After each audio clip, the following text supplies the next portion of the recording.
avançamos então para a segunda-feira, que tem como título Se Permanecer na Fé. E a porção é apenas o verso 23, que diz o seguinte: Se é que permaneceis na fé alicerçados e firmes, não vos deixando afastar da esperança do evangelho que ouvistes e que foi pregada a toda criatura debaixo do céu, e do qual eu, Paulo, me tornei ministro. Então vamos lá.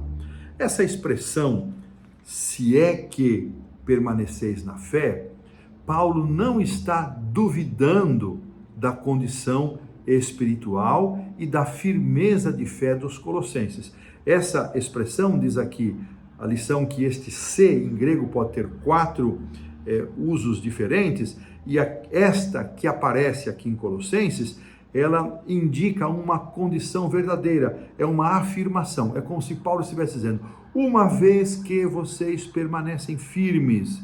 É isso que Paulo está dizendo, uma vez que vocês permanecem firmes. Então, nesse caso, Paulo está encorajando os colossenses com a certeza de que realmente eles estavam permanecendo firmes. É um encorajamento de Paulo. E isso vem acompanhado, alicerçados e firmes. Então, Paulo está fazendo um encorajamento. Olha, eu sei que vocês estão firmes, mas não se esqueçam, é importante permanecer firmes.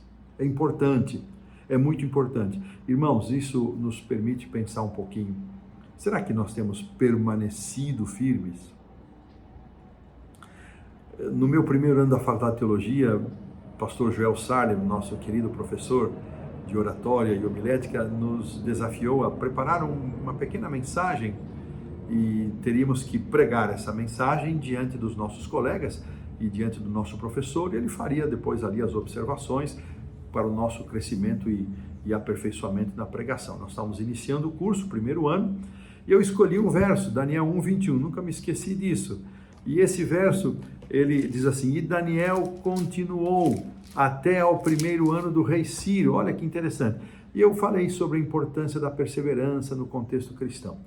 E recebi ali os comentários, as observações para aperfeiçoar e melhorar o preparo e também a apresentação do sermão.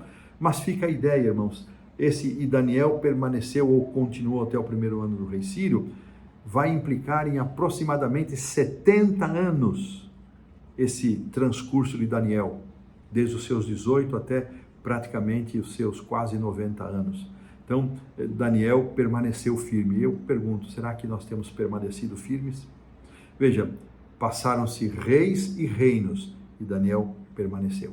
Paulo está desafiando os colossenses a permanecer firmes, e esse é um desafio para nós também, permanecermos firmes. E ele vai aqui dar alguns qualificativos, não vos deixando, alicerçados e firmes. Então, permanecendo na fé, alicerçados e firmes. A lição nos diz que esta palavra, alicerçado, ela aponta para uma necessidade de uma base sólida, fé e amor, fundamentada na palavra de Deus. É como se fosse colocado uma fundação, um alicerce. Então, o alicerçados aponta para a fundação. Qual é a fundação que nos mantém espiritualmente de pé?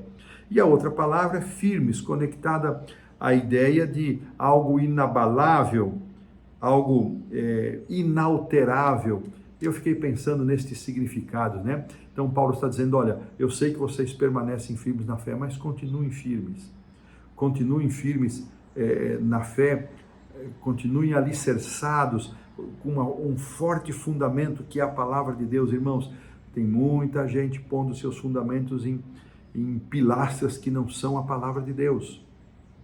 É na palavra de Deus que encontramos a fundação, que encontramos a base para permanecermos firmes em nossa fé. Então, Paulo está desafiando que essa seja a base, a fundação daquela igreja e dos cristãos de todos os tempos, e ele menciona então que esta firmeza é algo que não se altera, e essa alteração, esse balanço, esse titubear, ele vem quando nós estamos longe da palavra de Deus. Certa vez ouvi uma ilustração, um pastor pregando de um náufrago que se apegou a uma rocha e com frio, em condições difíceis, e quando foi resgatado, eles perguntaram: e aí, meu amigo, você não estava com medo, você não tremeu de medo? Só eu tremi, mas a rocha não. Então, amigos, estamos apegados à rocha da nossa salvação, podemos até tremer, mas a rocha não tremerá. Depois, irmãos, Paulo vai terminar aqui o verso 23, dando duas ideias interessantes. Primeira, dizendo que esta postura de permanecer na fé, fundamentados na palavra e firmes, sem alteração, não permitiria aos colossenses afastar-se da esperança do Evangelho. O Evangelho traz esperança, traz certeza e esperança da salvação que foi pregado a toda criatura. Aqui, Paulo não se refere e não faz uma afirmação absolutista que o Evangelho tinha sido pregado a toda criatura. Evidentemente, havia pessoas que não haviam ouvido a pregação do Evangelho. O que Paulo quer dizer então? O comentário bíblico adventista menciona que, página 189 do volume 7, que era o mesmo Evangelho que havia sido pregado a todos a quem Paulo havia pregado, não a todas as pessoas, mas a todos a quem Paulo havia pregado. Esse mesmo Evangelho havia sido pregado aos colossenses, não era um Evangelho diferente. Então não havia razões para que eles não permanecessem firmes, era o Evangelho genuíno, o Evangelho puro. E ele então menciona do qual eu, Paulo, me tornei ministro. O chamado de Paulo era para pregar o Evangelho. E eu fico perguntando então, irmãos, será que você recebeu a pureza da palavra de Deus contida nas Escrituras Sagradas? Ou tem alguma misturinha aí pelo meio? Cuidado, há muita gente falando bobagem por aí, com misturas, com interpretações que não coincidem com a compreensão ampla da palavra de Deus.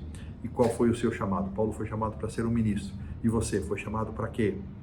Só para ser membro da igreja? Não, você tem um ministério também. Com essa reflexão, nós aqui colocamos um ponto final na lição da segunda-feira.